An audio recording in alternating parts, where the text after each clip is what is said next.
in the long term, these technologies, because they are dual use and they have a transformative impact, they could be a force for good. Welcome to the Wiring the Domains podcast. I'm Benjamin Ang, Senior Fellow and Head of the Centre Excellence for National Security, Digital Impact Research at S. Rajaratnam School of International Studies, RSIS. I'm very happy to be here today with Daniel Balazs, who is a Research Fellow at the China Programme at RSIS. Thanks for being on our podcast, Daniel. Thank you for having me. It's great to be here. Very happy to be here because we're here to talk about your IDSS paper, China-Russia Dual-Use Technology Cooperation, Geopolitical Bifurcation in the Age of Emerging Technologies.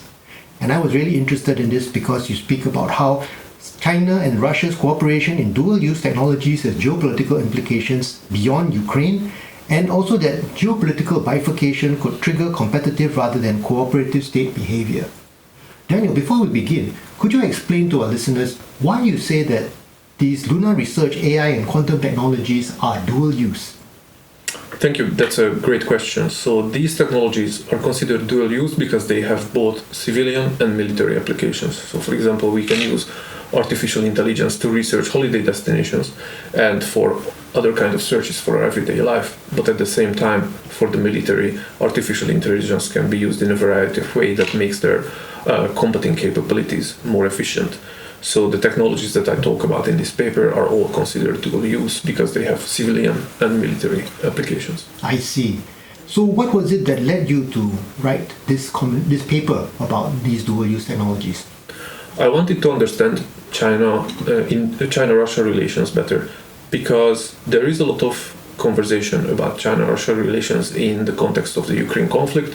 There is a lot of talk about their joint military exercises, their trade in dual-use items, but I wanted to take a deep dive into less mainstream areas because I do know that it's a multi-layered relationship, and I wanted to focus on those layers which are less often discussed in the public sphere.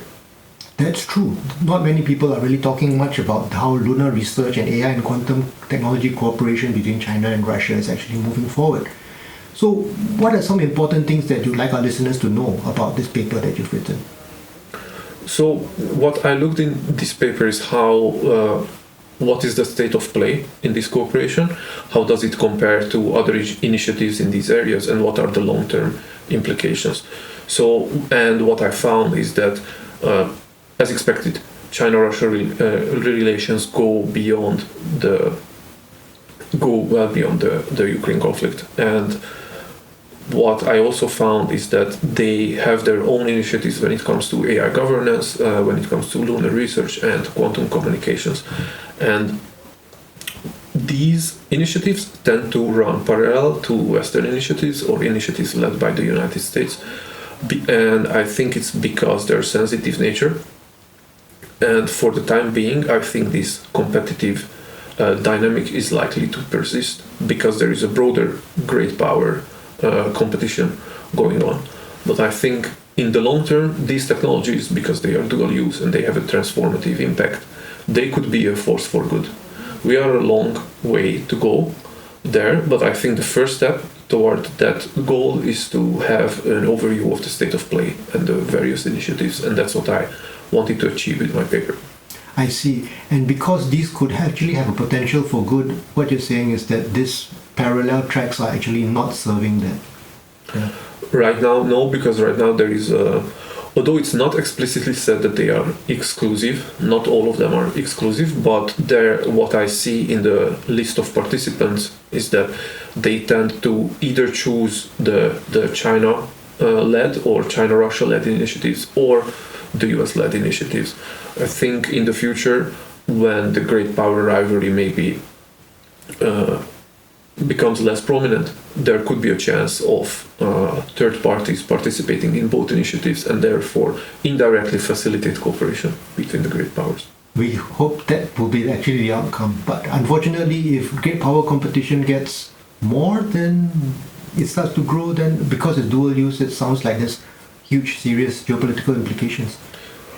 Yes, absolutely. I think if we go in the other direction, if great power rivalry intensifies, I think cooperation in these emerging areas, it could actually exacerbate this dynamic because due to the sensitive nature of these technologies and their potential military applications, it can intensify threat perceptions in the two sides. So that would be a not so good scenario. That's not so good. There's a lot of risk because AI and quantum are Yes. very, very important technologies.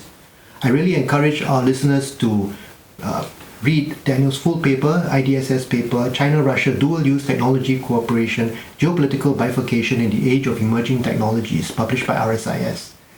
So Daniel, what else have you been working on since then? Any more developments since this paper was published? Thank you. Well, my current project is focusing on China-Russia relations in the Arctic. My working hypothesis for the time being is that the Arctic actually used to be the weak link in China-Russia cooperations because the two sides have different perceptions toward the region. China looks at it from a commercial perspective, a very pragmatic approach, while Russia looks at it from the perspective of sovereignty and national security, and this led to frictions between them. But there are more and more articles and narratives emerging saying that this kind of frictions are, the two sides are overcoming these frictions because of Russia's relative isolation after 2022. So I want to take a deep dive and investigate these claims, and most importantly I want to investigate the China-Russia dynamic in the Arctic, especially in the light of latest United States comments regarding potentially taking over Greenland. This is very timely. So we look forward to reading more works from you about these. And the Arctic definitely is another dual use there. Absolutely. Thank you very much for joining our podcast, Daniel. Thank you for having me. It was great to be here.